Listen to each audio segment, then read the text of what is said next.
Hello, I'm Dr. Diane Webster, and my story today is set at Footscray Hospital, Victoria, Australia, in late 1979. I'm nearing the end of my first year as a doctor. It's called the nipple twister. The 19-year-old girl was unconscious in cubicle 1, just brought in by the ambos at 2 p.m. I had just started my examination of the patient. The casualty director, Dr. Brian Walstead, was on duty. Since it was a weekday afternoon, he must have heard about the new arrival. He burst into cubicle 1. "What's her level of consciousness?" he barked at me. "She's not responding to voice or touch," I replied, quite subserviently, knowing my place as a mere intern, a first-year doctor, and Dr. Walstead was my superior. "What about pain? Can she feel pain?" Brian almost shouted at me. "I haven't tested that yet," I said. "I've only just started my assessment." "Well, you've seen how it's done, haven't you?" He then proceeded to roughly pull down the hospital gown covering her chest and twist one of the girl's nipples with force. There was no response from the patient.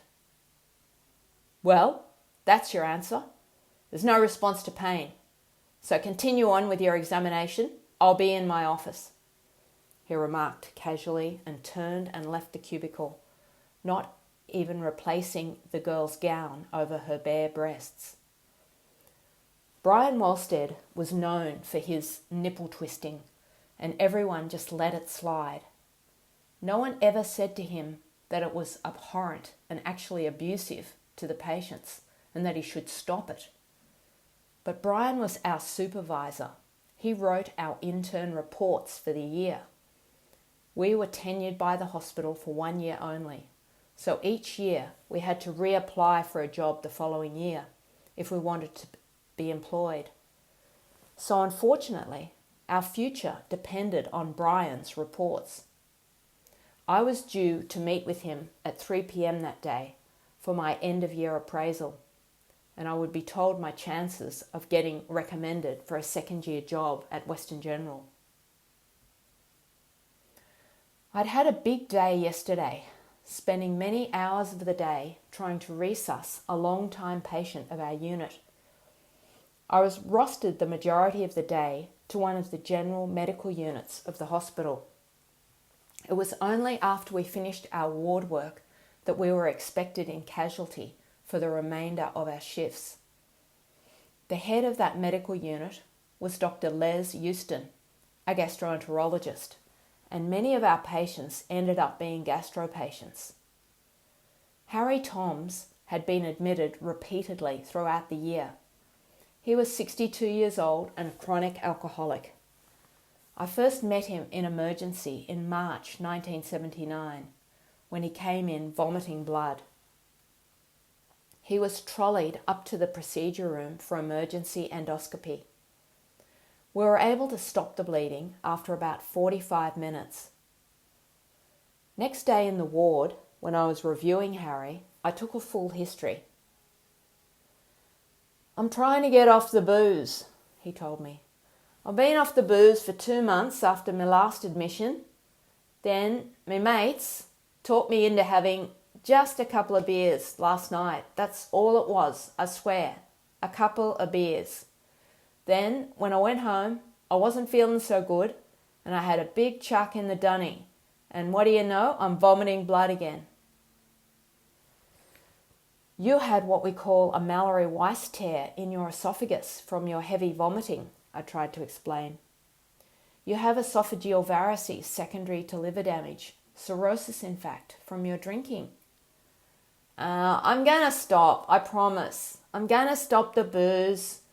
For good this time," he told me earnestly, and I believed him. I had a lot of time for Harry. Each time he was admitted for hematemesis, as we called it, which means vomiting blood, I would sit by his bed and listen to his stories about his difficult life and listen to his declarations that he would never drink again. but yesterday was his last admission. Alex, the Gastro reg, and I took him up to the procedure room for the last time. He was bleeding from both ends this time, and it was projectile. While Alex was urgently inserting the endoscope down his esophagus to try and stop his hematemesis, Harry was also bleeding profusely from his lower end. Blood was spurting out from both ends onto the white walls of the procedure room. It was a small room and I felt claustrophobic. There was a lot going on and not much space to work in. Suddenly, Harry arrested. Alex asked the nurse to call for the crash team. They arrived within minutes and a full resuscitation was in progress, but all to no avail. "He must have bled out," said Alex. "We knew his time was limited. With all the admissions he had survived this year, his luck just ran out." 3 p.m. Now I'm sitting in Brian Walstead's office in casualty, and he is delivering my appraisal. "I don't think we can have you back here next year," I heard him say. I immediately felt myself fighting back tears. "You're just spending too much time with the patients. You're too sympathetic and not fast enough. You're weak. We need strong doctors here. We're very busy. It's a very busy hospital, a very busy department. We just don't need doctors who get the job done slowly and waste time listening to long-winded patient stories. We need the job done quickly. So that's it. You can go now." I was devastated. I felt I was now unemployable.